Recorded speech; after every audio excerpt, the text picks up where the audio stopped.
pessoas que se sentem mais à vontade. A dona Maria Zélia faz uma oração linda, mas nunca fez pra gente. Porque ela fala que não se sente bem. Tem algumas pessoas que não sentem bem, então fiquem à vontade para falar, tá bom?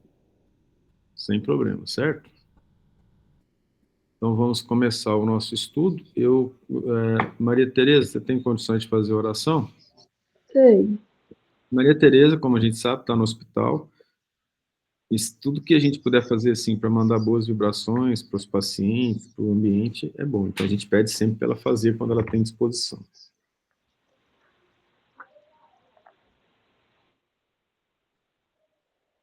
Nosso Mestre Jesus, pedimos ao Senhor que nos abençoe nesse estudo, que tenhamos a fé e a concentração necessárias para absorver o significado profundo das tuas palavras, dos ensinamentos deixados pelo Senhor e os apóstolos,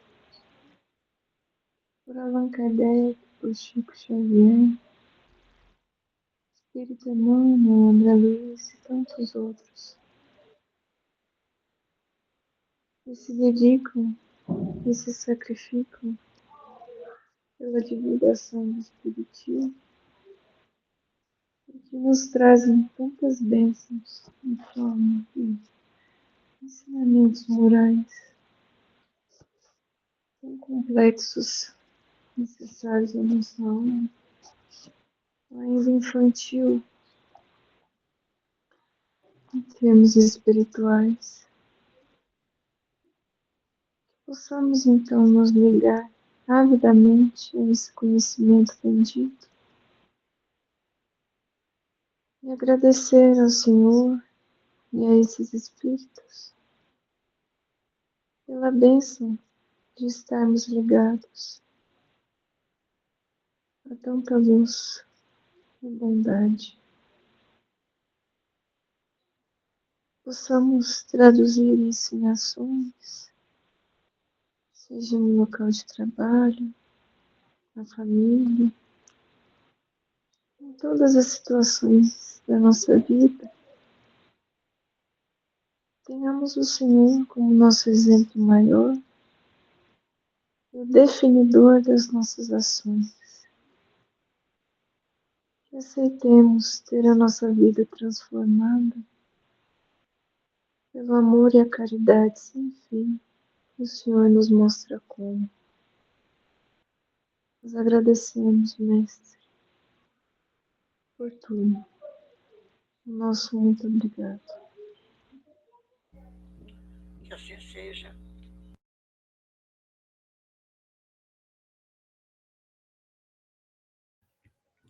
Obrigado, Maria Tereza.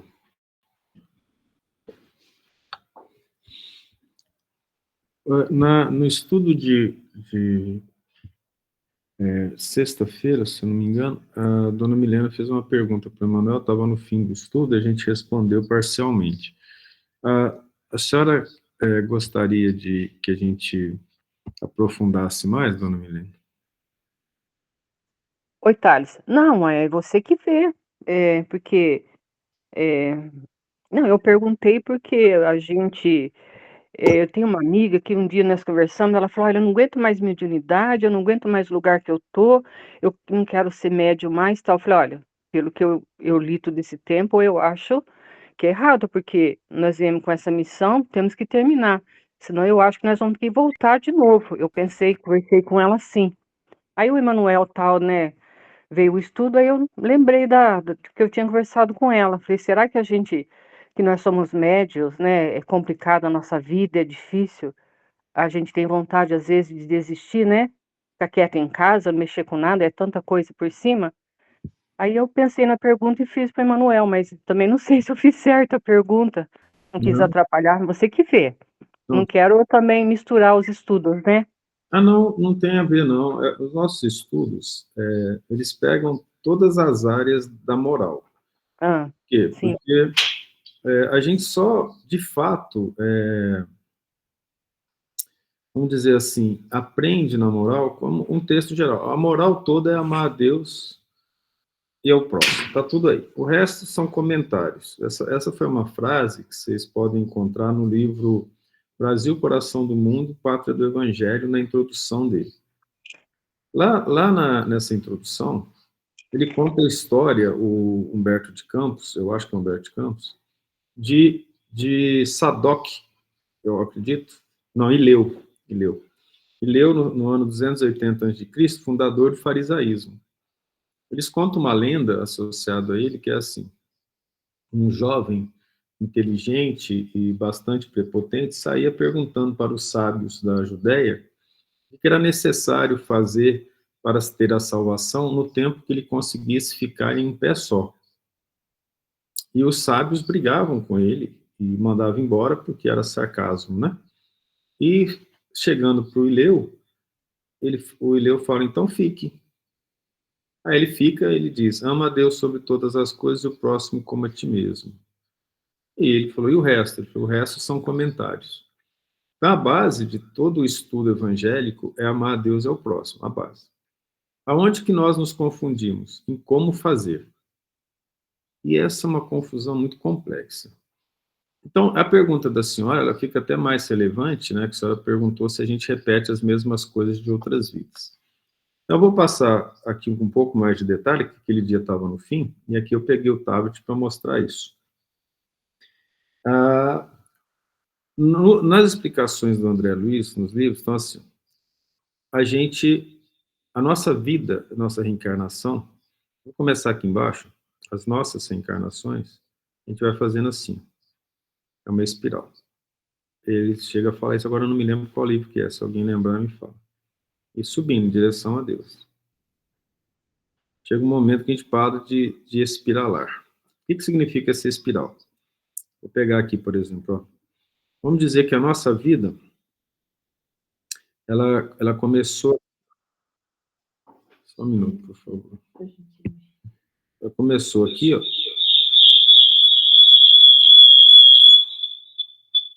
Uma encarnação, acabou. É só... Dando eco. Não, colocar o... Não, o volume baixo. Aí, olha só. Ah, não, eu coloquei da mesma cor, não pode. Vou colocar aqui. Aqui começa uma outra encarnação.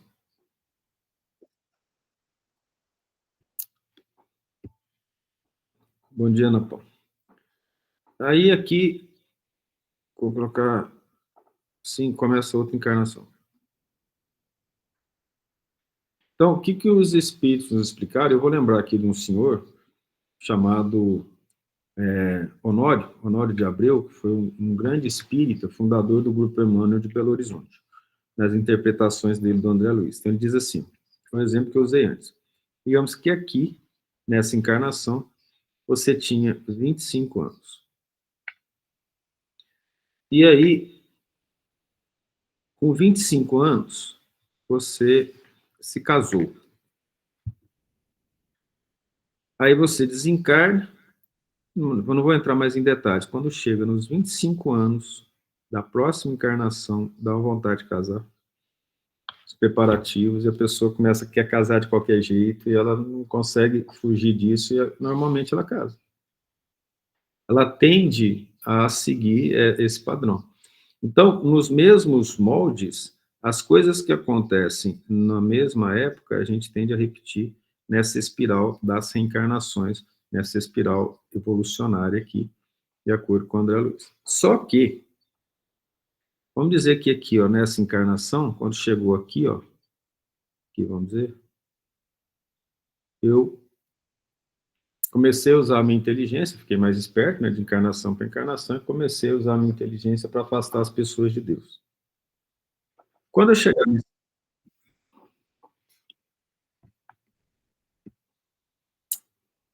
Bom dia para o pessoal que entrou depois. Aí quando chegar nesse ponto aqui, ó, mas não nesse ponto, essa encarnação aqui vai começar, só que ela vai começar diferente. O ciclo aqui, ele foi quebrado. Então o indivíduo foi decidido que ele vai reencarnar com problemas mentais físicos.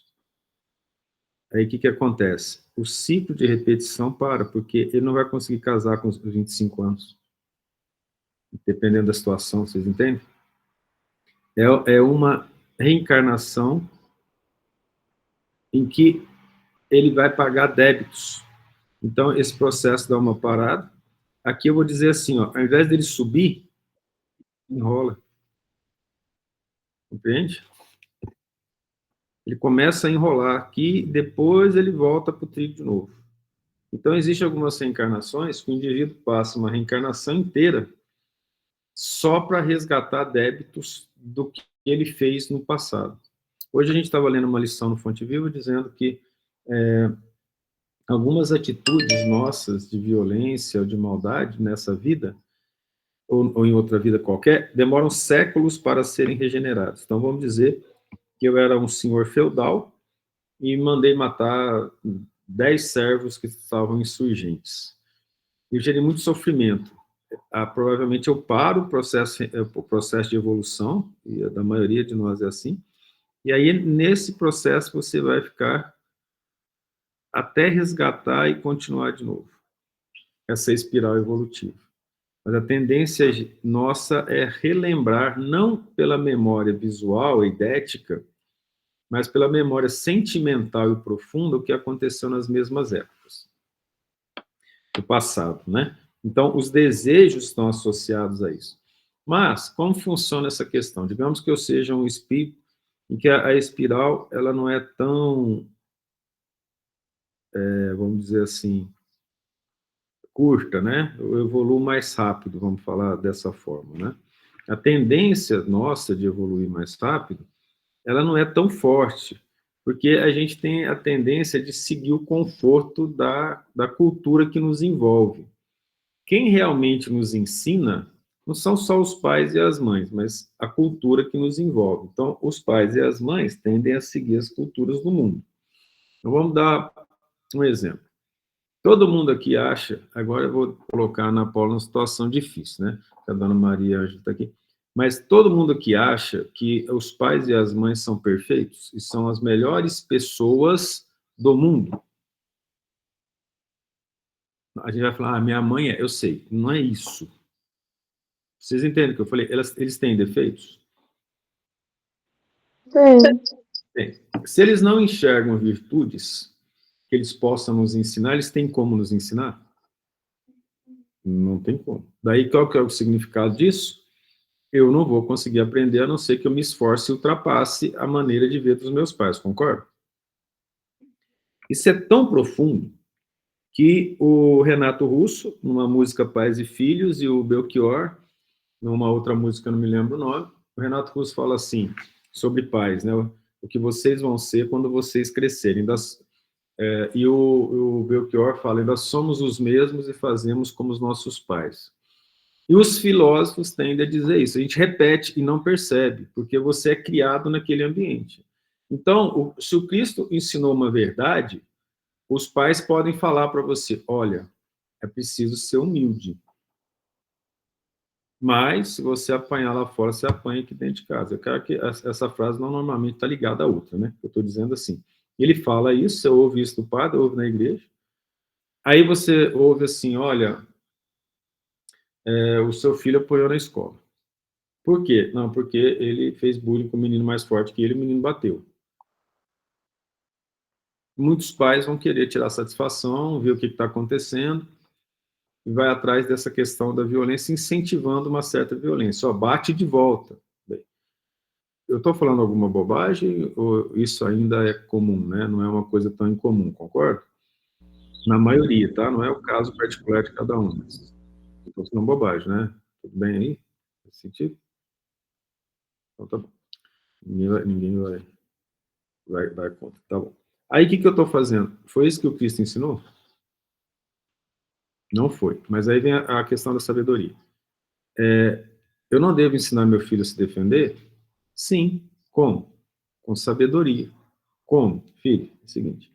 Papai, estou dando um exemplo, tá? Não é a resposta certa. Papai, paga a escola. Minha mãe paga a escola. Lá na escola, eles têm que dar para você uma segurança. Então, assim, primeiro, se você ofendeu, filho, você teria que pedir desculpa, mesmo tendo apanhado. Porque você iniciou o processo, e você iniciou o processo e não sabe como que é a reação do outro. Você não tem que esperar que o outro reaja como você, ou reaja como uma outra pessoa fraca que você não vai receber de volta. Aí você chega na escola e fala, olha, aconteceu isso, meu filho realmente foi culpado, ele vai ali pedir desculpa, o menino pode até ir revoltado, mas evita que aconteça de novo. Olha que ensinamento. Quantos pais ou mães vocês acham que têm uma sabedoria parecida? Isso não é nem sábio, mas só estou dando um exemplo. A maioria ou a minoria? Acho que é minoria, certo? Podemos concluir assim? Se alguém for contra, fala. Nesse sentido, fala, dona Maria. Não, eu acredito que seja isso mesmo, porque a criação de hoje está completamente diferente. Que eu... Entendi.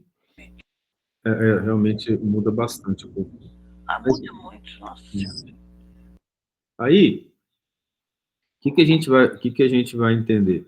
Se o pai não tem essa sabedoria, ele consegue passar isso para o filho? A tendência do filho é fazer com o filho o que o pai fez com ele, dizendo assim, meu pai me ensinou assim, minha mãe me ensinou assim. Aprendi com meu pai, aprendi com a minha mãe. Muitas pessoas têm um orgulho de ter uma educação muito sincera, muito honesta, muito séria. Não, meu pai me ensinou assim, assim, e eu estou vivendo bem assim. É muito bom para a vida, mas para a cultura que está vivendo. Algumas culturas do passado não servem mais para hoje. Tá bom. Então, qual o significado disso? Nosso problema é, a gente tende a manter as mesmas coisas. Por isso, essa espiral. A gente dá uma parada, dá uma subida, dá uma parada, dá uma subida. Mas se eu conseguir evoluir mais rápido, o que significa? Significa que, normalmente, eu quebro o ciclo. Quando chega aqui, ó, nesse mesmo patamar, esse processo evolutivo, o que eu faço? Eu sublimo a ação. O que é sublimar a ação? Eu estava com vontade de casar aos 25 anos. Aí chego à vontade de novo. Aí eu paro, penso, falei, não, olha, nesse momento, se eu forçar alguma coisa, vai me fazer mal. Eu vou esperar a pessoa certa, talvez uma pessoa que tenha ideais similares aos meus, para a pessoa pensar nisso, ela tem que estar sublimada, tá? Vou pensar nos ideais sublimados, e no momento certo, depois de nós nos conhecermos e verificarmos as nossas tendências, se nós vamos ter filhos e como vamos criar, nessa preparação vai ser muito bom passar a vida com essa pessoa. Entendeu o que eu acabei de falar? Sublimar. O que é que nos move normalmente no processo evolutivo?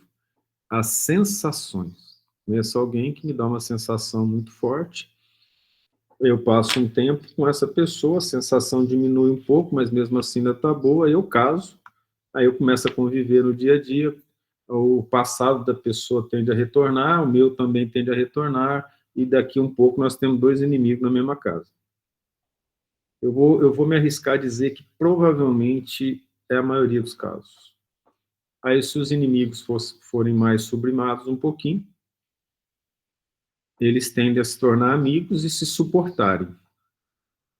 Se eles abraçarem junto o ideal superior, eles crescem juntos e se amam mais. Como que você pode fazer isso dependendo da outra pessoa? Se a outra pessoa não quer. Então não é uma coisa que depende só de você, mas depende de uma sabedoria, de uma sublimação, de um processo evolutivo. Então a tendência nossa é repetir o que nós fizemos. Então eu não acertei nessa vida. Vou dar um exemplo disso das meditações que nós passamos. O estudo da doutrina espírita com mais profundidade tem nos feito olhar muito mais forte para dentro de nós e fazer um tipo de trabalho que é assim. Eu estou fazendo isso por quê? Eu vou dar um exemplo. Eu estava subindo a escada do pensionato que eu morava, tinha 22 anos na época. Tinha um corrimão. Eu subi a escada e comecei a bater assim a lateral da mão no corrimão, subi batendo a mão, parei lá em cima. Ué, corrimão é para segurar. Por que eu saí batendo a mão? Aí eu lembrei, meu pai subia fazendo assim. Eu falei, meu Deus, como assim eu estou repetindo aquilo que eu vi? Aquilo lá me fez começar a pensar. O que mais que eu faço que é parecido e que eu não gosto? Fui fazer uma meditação profunda, meu pai e minha mãe. O que mais só apareceu? Aquela noite foi uma noite muito boa, porque eu comecei a meditar o quanto que eu era parecido com eles. E eu descobri que eu era parecido com eles em muitas coisas. E coisas que eu não gostava e criticava. Aí comecei a fazer isso na minha vida. E aí você entra num processo assim, temos que amar o próximo, sim. Honrar pai e mãe, sim. E eu fazia o seguinte questionamento. Se eu fosse filho de um traficante, de um bandido, honrar significa fazer o que ele manda? Porque a gente é criado assim, eu sou seu pai, sou sua mãe, eu pelo menos, né? Faz o que eu te mando. E muitas vezes assim, faça o que eu falo e não o que eu faço. Pode falar à vontade, não vai adiantar. A gente faz o que os pais fazem. Mas olha o que acontece. Meditando sobre isso, sobre essa situação, organizando isso dentro de mim, comecei a ver que por mais que eu tivesse estudado, que eu tivesse estudando há alguns anos naquela época, né? Estudando espiritismo, estudando ciência, eu não tinha superado as bases do comportamento que eu tinha aprendido dentro de casa. E aquilo foi um choque para mim muito forte, porque eu falei, como que eu vou resolver essa questão? Aí o espiritismo vem nos dar a mão. Você está repetindo aquilo que já está dentro do seu íntimo. Então, por exemplo, as suas respostas violentas e mal educadas, entendeu, né? Não é só porque sua mãe faz, é porque você gostou quando ela fez e repetiu. Porque se você não gostasse, você não iria repetir, você iria ver que estava errado. Gente, foi um aprendizado muito forte, importante. Isso que é o sublimar. Agora, que doutrina te ensina a fazer isso? Você pode falar assim, nossa, que legal, olha que inteligência. Não. Doutrina espírita lida e não completamente entendida. Lida, meditada, ainda com extremos de ignorância. Mas mesmo assim, me foi possível fazer essa análise e continuar fazendo. E verificando os processos. Aí, voltando naquela história, eu falei, não, a gente honra assistindo no que for possível, no que eles deixarem, aprendi isso também, orando e ajudando no que for possível e eles deixarem, e não sendo ingrato. Mas eu não posso passar a mão na cabeça de coisa errada, porque eu estou vendo que existe um erro. Eu não posso falar, você é meu pai, logo você está certo. Porque olha só, quantas vezes a gente vê exemplos absurdos de pais que mimam os filhos, que se o filho falou ou fez, é filho dele, está certo. Então, um caso real foi, acho que aconteceu, foi em Mogi Guaçu, na Mogi Mirim, que o pai queria que o filho levasse um brinquedo para a escola no dia que não era de brinquedo. Eu não sei qual escola, não sei se foi Mogi Mirim, não lembro onde foi. Aí o pai comprou um robô, o robô era quase o tamanho da criança, e ele queria que o filho levasse. Aí a professora falou, não, hoje não é dia de brinquedo. Você sabe com quem que você está falando? Ele é meu filho e vai entrar que eu pago isso aqui. Essa história, eu li, na verdade, essa história. Aí foi chamado a diretora, e o filho foi convidado a sair da escola, se não ficasse, porque aquele dia não era dia de brinquedo, mas o meu filho vai entrar. Vocês acham que ele queria fazer o que com o filho? Ou ele estava projetando no filho para que os outros pais e as outras crianças vissem nele uma pessoa com dinheiro, com poder, que deu um brinquedo que os outros não tinham? É só um questionamento, nós não sabemos o íntimo da pessoa. Mas vocês estão compreendendo a base do comportamento humano, que normalmente é orgulhoso e egoísta. Como que nós vamos sublimar o nosso comportamento de uma reencarnação para outra, sendo que a criação que a gente recebe é criação cheia de defeito? Quem faz isso é a religião. A vida. As dores aproveitadas. Se a minha religião permite que eu faça esse tipo de raciocínio, e eu tenho coragem de olhar para dentro de mim e ver que aquilo que eu aprendi, aquilo que eu estou fazendo não está de acordo com a moral que eu estou aprendendo, se eu for coerente com a moral do Cristo, se eu sou cristão, então, tendo coragem, eu vou modificar. Senão, eu volto para o primitivismo. E eu vou ter uma tendência a repetir as coisas, repetir os mesmos comportamentos do passado. Então, a gente vai repetindo esses comportamentos.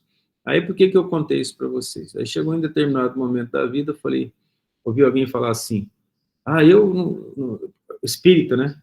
Na próxima encarnação, não quero vir com fulano. Como já decidisse encarnado. Ó, não é uma outra pessoa, não. Do pessoal do grupo, eu já ouvi umas 3 mulheres falando isso.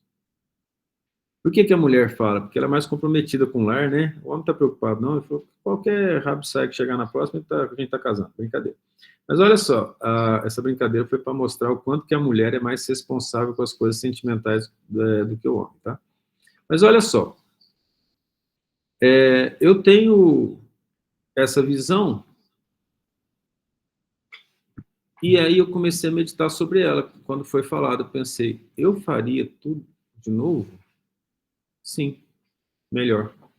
Eu preciso voltar para a minha infância. Eu preciso ser mais amigo dos meus colegas, eu preciso ser menos violento, eu preciso ser menos egoísta, mais altruísta. Eu preciso passar na adolescência, quando eu fazia esporte, naquele esporte eu precisava ser menos orgulhoso, menos vaidoso de ter sido um bom jogador de vôlei. Eu preciso transformar aquela força física não em violência, mas em algo que seja saudável. Eu preciso voltar para a universidade e ser muito mais colega dos meus colegas e a prestar mais atenção no que os professores falam, ser mais humilde no meu comportamento. Eu preciso voltar a dar aulas e dar uma aula melhor, uma aula em que eu pense mais no aluno. Eu descobri isso mais tarde, mas eu queria voltar e fazer isso. Eu falei, não, eu tenho que fazer tudo de novo. Aí eu percebi a lição, essa que a gente está mostrando aqui do André Luiz. A gente tem que recapitular. Até acertar. Até acertar. Mudam as situações de acordo com outras necessidades, mas nós precisamos recapitular. Aí vamos entrar na questão da mediunidade. A Ivone Pereira tem um livro, tem vários livros, né? Mas um que ela escreveu de ela mesma, sem a não ser por inspiração, mas contando a história dela, ela fala assim, não tive um momento de alegria desde o berço, devido aos escolhos da mediunidade. E ela, a gente sente na escrita dor no coração. Não vou aqui dizer, falar dos fatos que me machucaram, porque eu teria que contar sobre outras pessoas e a doutrina ensina que nós não devemos expor as pessoas. Mas agradeço a Deus pela oportunidade de ser médium, que me trouxe as alegrias desse mundo. Ela não está escrito exatamente assim, não, porque eu esqueci. Mas, o livro está na minha cabeceira, eu esqueci o nome também. Mas, o livro chama Recordações da Mediunidade. Obrigado. Recordações da Mediunidade? Isso. Obrigado. Está na minha cabeceira, né? Tá bom, obrigado. Aí, olha só que interessante. A mediunidade vai abrir portas para espíritos falarem conosco. E a maioria dos espíritos da Terra não são bons espíritos. No entanto, eu posso aprender com eles. Aprender a como não fazer. Tem muita gente na vida que nos ensina a ser melhores, não porque nos trataram bem ou deram exemplo, mas eles deram um exemplo tão contrário que a gente não quer repetir, não quer machucar os outros. Então, o aprendizado vai continuando sempre, sempre. O mundo não quer sair da mesmice dos seus costumes, mesmo que para isso as pessoas tenham que ser violentas, a ponto de matar. Vocês acham que eu exagerei?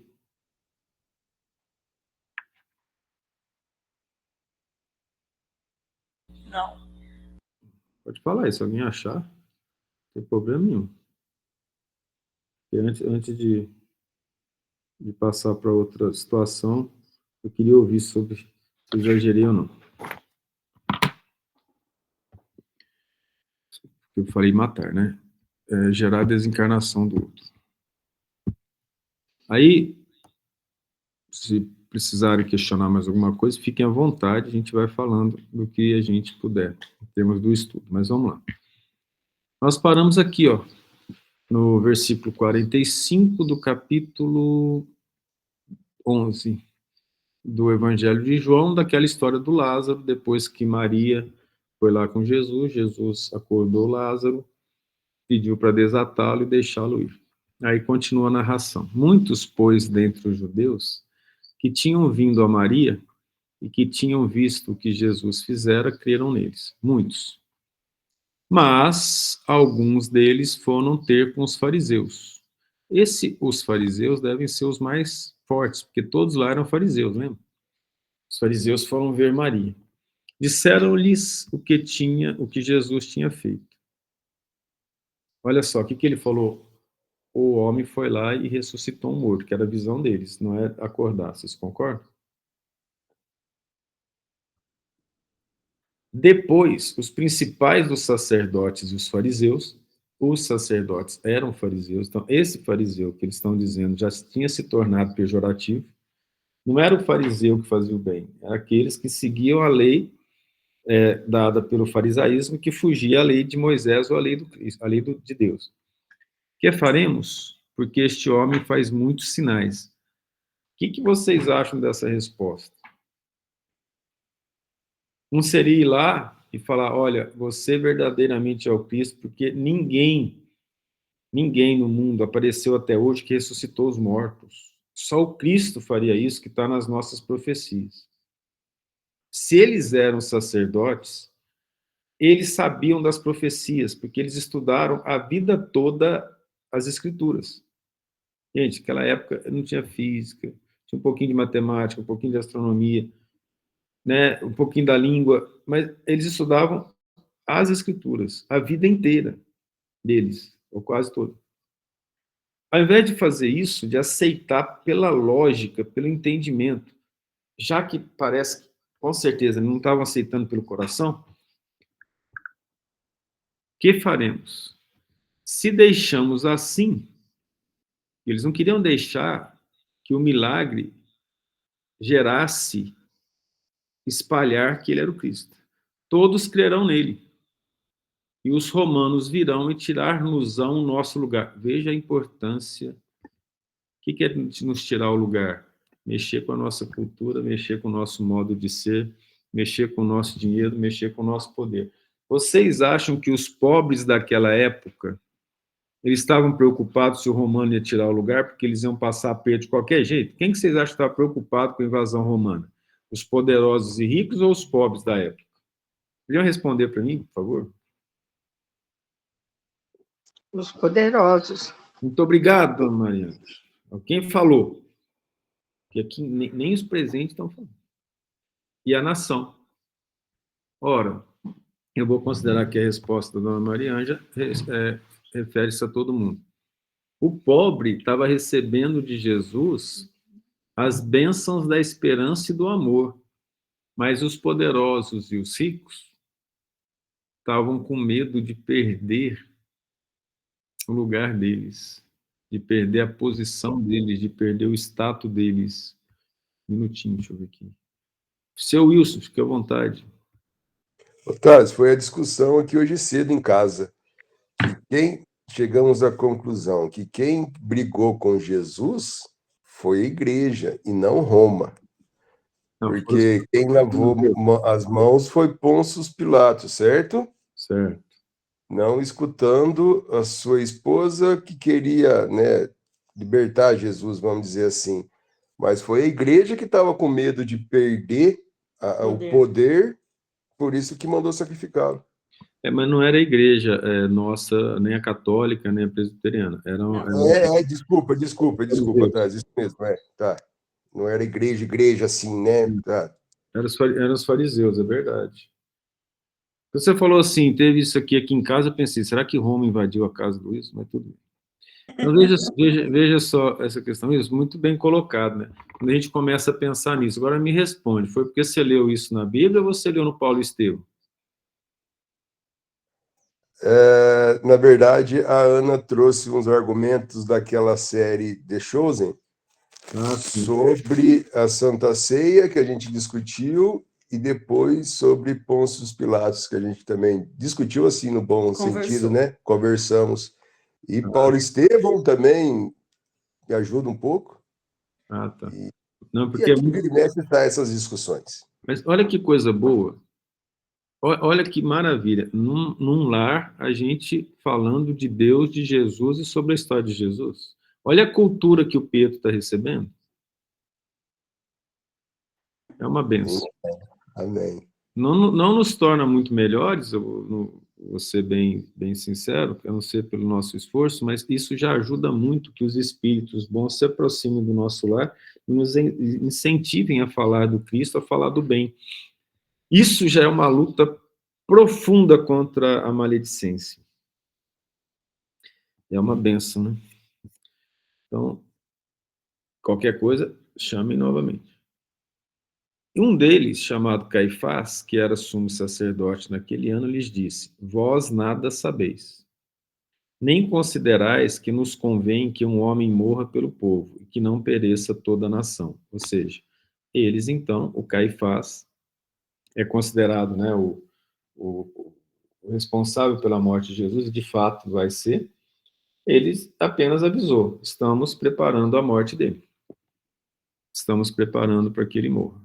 Veja a situação. Agora eu vou voltar para aquela pergunta que eu fiz no começo, falei para vocês. Vocês acham que eu exagerei? Que quando as pessoas querem tomar o nosso lugar, elas querem matar as outras? Quando elas querem tirar o nosso conforto, elas vão atrás da morte das outras? Você fala, mas isso foi lá na Bíblia. Olha, hoje a sociedade não deixa matar. Ou melhor, se matar, a punição é muito forte. Não tem muito para onde fugir. Mas o primitivismo, ele volta na forma de violência. Muito forte. Não mexa no meu modo de ser. É questão de honra, vocês entendem? Aí eu volto ao primitivismo. O que me tira disso? A sublimação dos meus comportamentos, como nós falamos. Comentamos lá. Como é que a gente sublima o comportamento? A base está lá, escrita. Ama a Deus sobre todas as coisas e ao próximo como a ti mesmo. Como fazer isso? Estudando, meditando, conversando, trazendo para o lar nosso Senhor Jesus Cristo, a história dele, o Evangelho, não importa a sua religião, a Bíblia, fala de Jesus, não deixa somente a Bíblia aberta lá, lendo uma página por dia, esquecendo como se isso já fosse por desencargo de consciência. Deus, eu estou aqui, faça a minha vontade. Não a sua vontade. Mas estudando mesmo, analisando a gente mesmo, né? Ora, ele não disse isso de si mesmo, mas sendo o sumo sacerdote naquele ano, profetizou que Jesus devia morrer pela nação. Tem mediunidade aqui na parte profetizou? Vocês concordam? Obrigado pelo silêncio absoluto. Vou considerar que todos concordam. Obrigado. Eu também acho que sim. Agora me fala, foi um bom espírito ou um mau espírito que fez essa profecia por ele? Partindo do princípio que de Jesus precisava passar por tudo que passou, para fixar na nossa memória, inclusive memória espiritual mesmo, né? A presença dele, os ensinamentos, eu acho que isso não bom espírito. Mas também eu posso ver um outro lado, que as trevas queriam se livrar de Jesus de qualquer jeito, e achavam, supunham, que se eles o eliminassem, o perigo estaria, ou por vingança, não sei. Bons espíritos nunca pedem a maldade. Tinha que acontecer, mas ai daquele por quem acontece. Entende? A senhora acha que uma pessoa que prepara a morte do outro poderia estar profetizando em nome de um bom espírito? Ou eram as trevas que já estavam programando a morte de Jesus e os espíritos deixaram porque era necessário, os bons? Ou a senhora acha que é melhor? Depois do que você falou, eu penso que realmente deviam ser os maus espíritos aproveitando das más tendências, né? Mas a ideia agora é o seguinte: o sumo sacerdote, o presidente do Congresso, o presidente do Executivo, o presidente do Judiciário daquele país está obsediado, né? Sim. Entendeu a situação? Coisa complexa. Então, na verdade, quem é que estava mandando na nação? As sombras. Agora vamos trazer para os nossos dias de hoje. Quem que vocês acham que mandam nas nações? As sombras. Vocês conhecem algum líder de Estado nos países de hoje que tenha um compromisso profundo com a religião e com Deus em termos morais? Não. Vocês compreendem quanto o sacrifício, o trabalho ardoroso e a coragem são necessários para que a gente trabalhe no bem num mundo governado pelas sombras?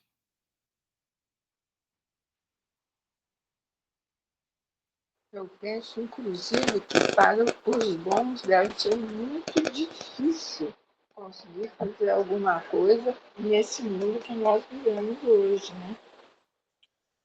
Isso nos faz pensar no tamanho espiritual de Allan Kardec, São Francisco de Assis, Chico Xavier.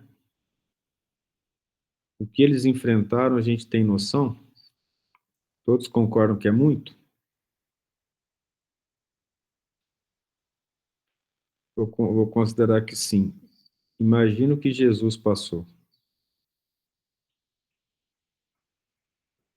Então, o exemplo de Jesus, ele se torna muito, mas muito importante e forte para nós. Esses dias, eu sempre questiono, né? Porque Jesus teve que passar por tudo. Isso eu sei que teve, porque ele passou. Mas por que passar por tudo daquele jeito? Eu li numa mensagem espírita que ele tinha que sofrer mais do que qualquer humano sofreria no planeta. Aí, meditando sobre isso, eu pensei, nossa, é verdade. Porque as pessoas sofrem tanto nesse planeta, se elas não tivessem um marco, um mártir, e um exemplo como Cristo, a revolta seria muito grande. Aí nós temos o caso do Emmanuel, falando lá no livro A Caminho da Luz, sobre uma pessoa que estava ia para ser morta, enforcada, injustamente, agora eu não me lembro de quem era, e ele meditando, mas isso é injusto. Aí ele era médium, o Espírito fala para ele assim, Jesus sofreu injustiça e não tinha pecado algum. E quando ele chegou então no cadafalso, o indivíduo que ia realizar a ação lhe pediu desculpa por fazer aquilo. Ele disse, não somente te perdoo, mas te peço, cumpra a tua obrigação. Porque naquele momento ele sentiu que morrer com pecado valia a pena, pois Jesus morreu sem pecado. Eu vejo que a profundidade do ensinamento, do exemplo do Cristo, ele extrapola o tempo e os corações, né? Servindo de exemplo para todos os seres humanos. Então, uma coisa nós podemos ter certeza: ninguém padeceu mais em termos de sofrimentos morais, físicos, do que nosso Senhor Jesus Cristo. Ninguém. Por isso que ele é o nosso exemplo também. Além dos vários outros exemplos, é importante que a gente tenha isso em mente. Verificando isso que nós estamos colocando agora, aí nós estávamos falando da senda evolutiva, né? Então, nós vamos repetindo e vamos caminhando aos poucos. O Emmanuel fala isso no Fonte Viva. Há milênios nós temos dado passos muito curtos e lentos em direção à evolução, porque nós vamos repetindo os nossos pais, a comunidade, a sociedade, e repetindo de tal maneira que a gente só não é pior porque as leis evoluíram mais do que a gente. Porque vocês concordam que se a lei não protegesse as mulheres, elas apanhariam muito mais de homens desajustados, simplesmente porque elas não lhes fazem a vontade? As crianças não apanhariam muito mais se não houvesse uma lei de proteção? Os fracos não sofreriam mais ainda?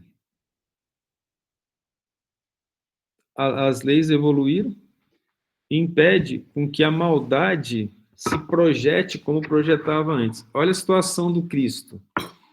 Quem era o responsável pela lei, pela execução da lei naquela época?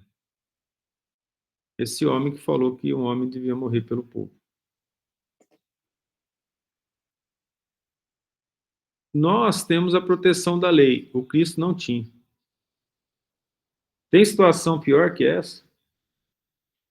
A única proteção que Jesus teria seria de Roma. E Paulo, se vocês lerem os Atos, né, a história de Paulo, vai ver que Paulo pediu a proteção de Roma porque ele era cidadão romano. Isso tudo coloca o Cristo como um exemplo formidável da análise dos nossos sofrimentos. Tudo aquilo que nós não fizermos de bem na terra, ele se torna para nós um peso, gerando uma culpa muitas vezes insuportável.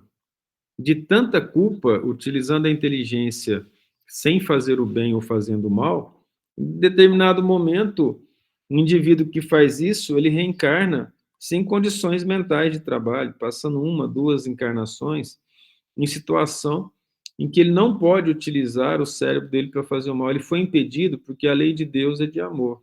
Deus respeita o livre-arbítrio de cada um, mas não a partir do momento que você extrapola o direito do outro ou dos outros.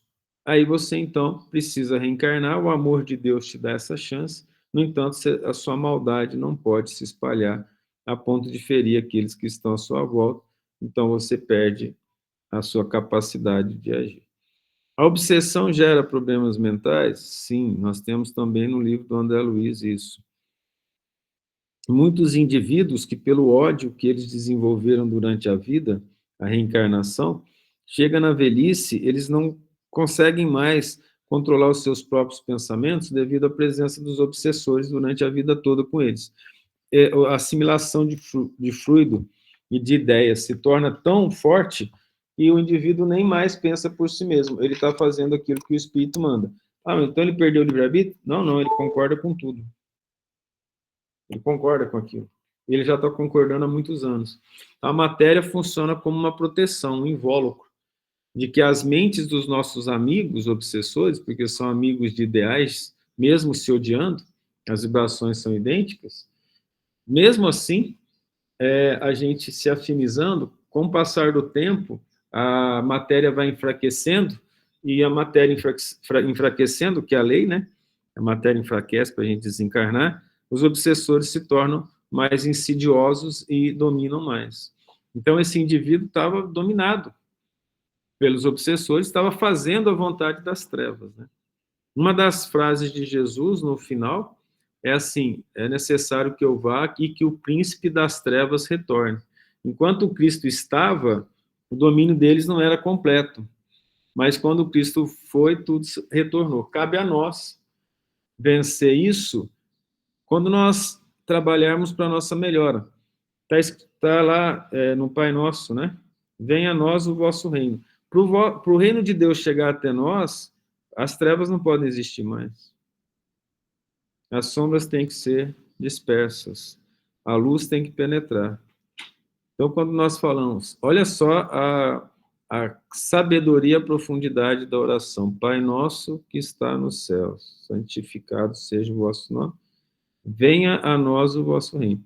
Só virá quando nós trabalharmos para vencer as trevas interiores, e evidentemente, quando isso acontece, nós também colocamos um facho de iluminação no ambiente em que nós vivemos, transformando as vidas. E ele continua, e não somente pela nação, mas também para reunir em um corpo os filhos de Deus que andavam dispersos.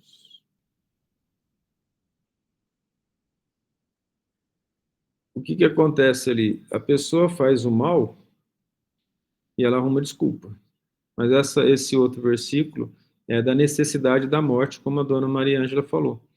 O Cristo precisava morrer. Bom, vamos pegar aqui a base. Por que eu falei que não podia ser um bom espírito?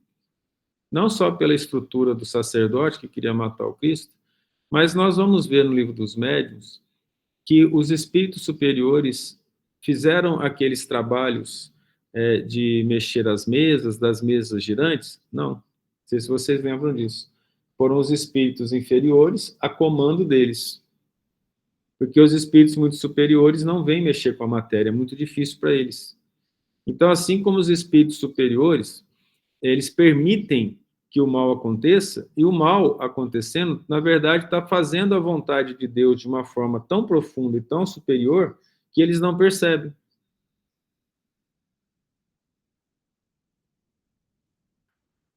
Mesmo alguns desencarnados que não são tão evoluídos, são idênticos a nós aqui mesmo, eles não percebem o que acontece no mundo superior.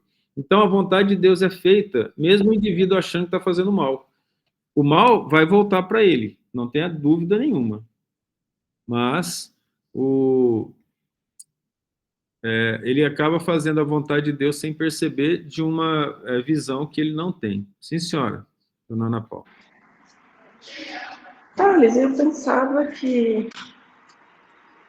os espíritos superiores tivessem mais facilidade para mexer com a matéria, e não ao contrário.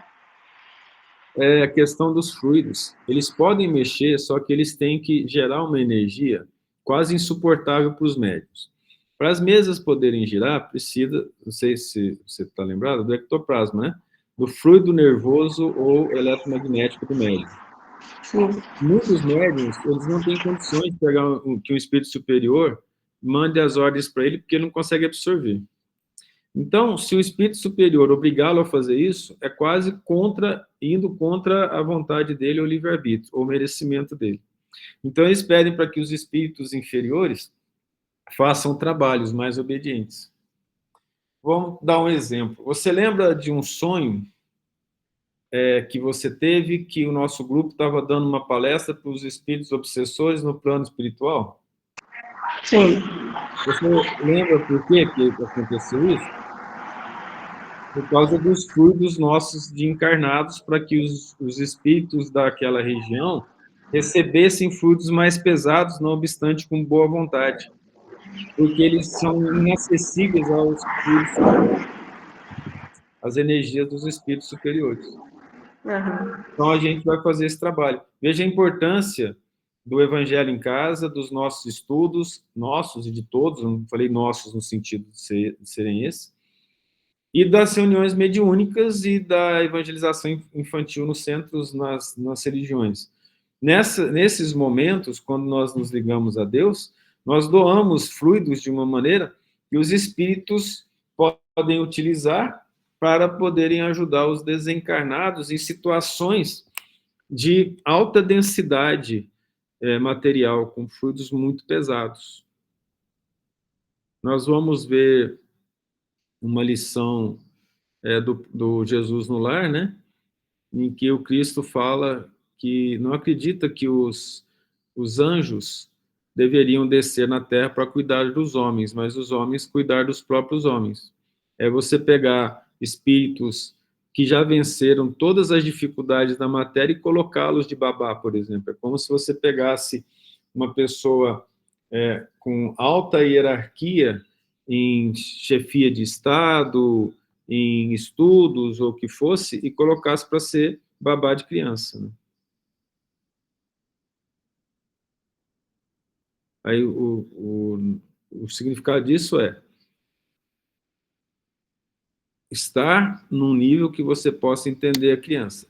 Não é que a função de babá, evidentemente, é uma função maravilhosa, talvez até maior do que de um líder de Estado, porque se essa babá educar bem a criança e ele for um líder de Estado, provavelmente vai fazer menos bobagem, não é isso?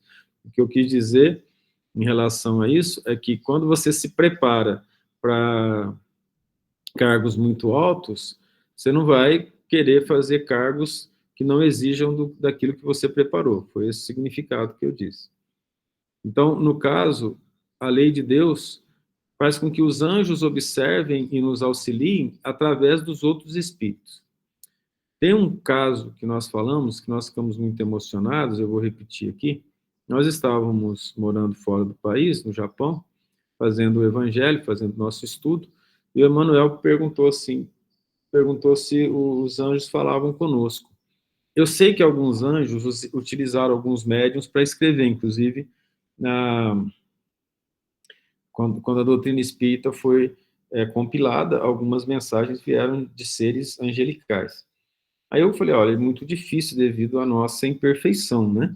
E imediatamente eu comecei a lacrimejar e um espírito amigo do nosso lado, também chorando, eu vi chorando, emocionado, e um anjo falou com ele e mandou o recado. Sim, nós também amamos Jesus como vocês, e nós nos preocupamos e protegemos as famílias que buscam Jesus.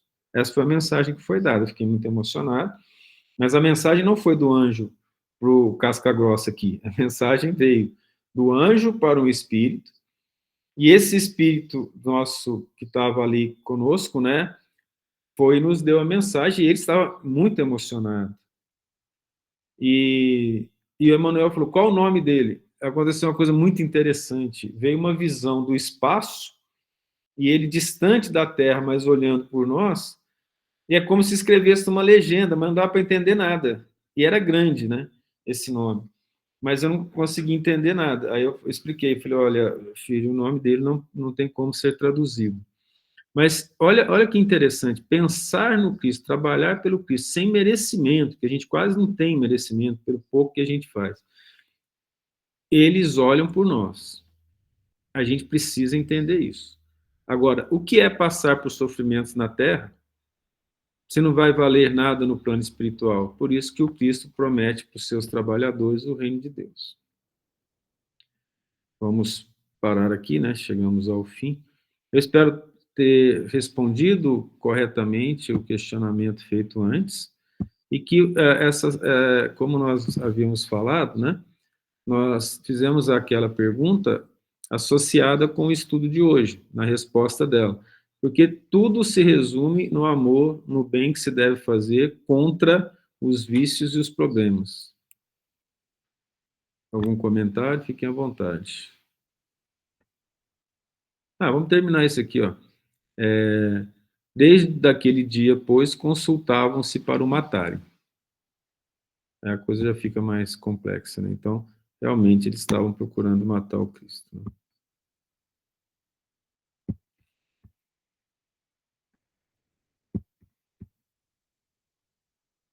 Aí nós vamos...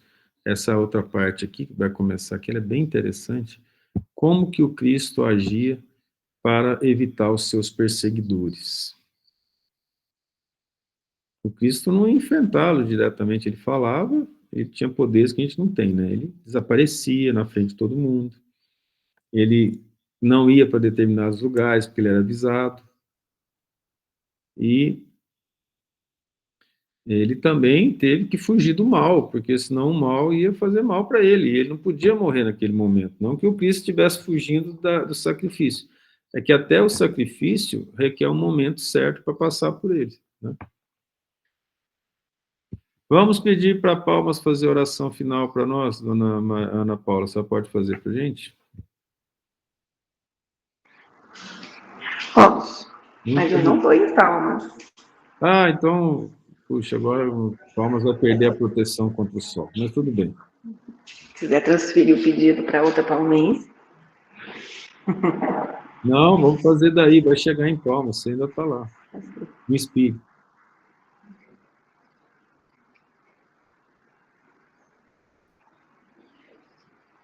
Bem unidos nesse momento, através dos nossos pensamentos, das nossas vibrações,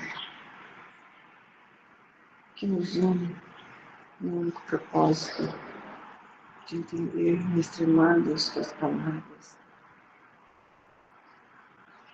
E se estende aos nossos lares, aos nossos familiares, para que possamos, segundo as nossas capacidades de entendimento, conduzir os nossos nos teus caminhos, com sabedoria, trazendo sempre o teu exemplo à nossa mente, guiando os nossos passos, as nossas palavras, os nossos pensamentos, as nossas atitudes. E dessa forma trilhamos o caminho que nos conduz a Deus. Pedindo perdão, Senhor, por nossas falhas e fraquezas.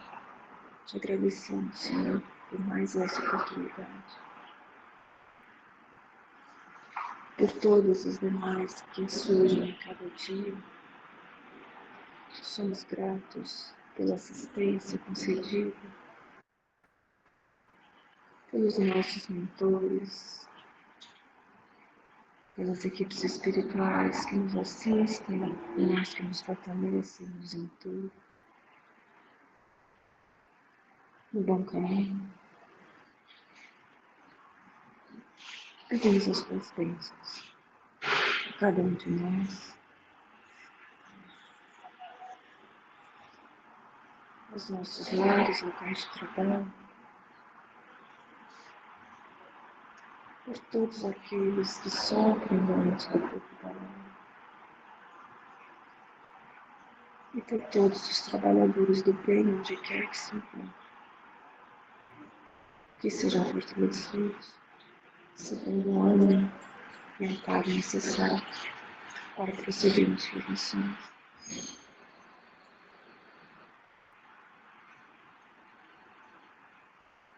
E assim encerramos o estudo para esta manhã, pedindo, Mestre amado, que o teu amor e a tua paz permaneçam no nosso coração. Que assim seja.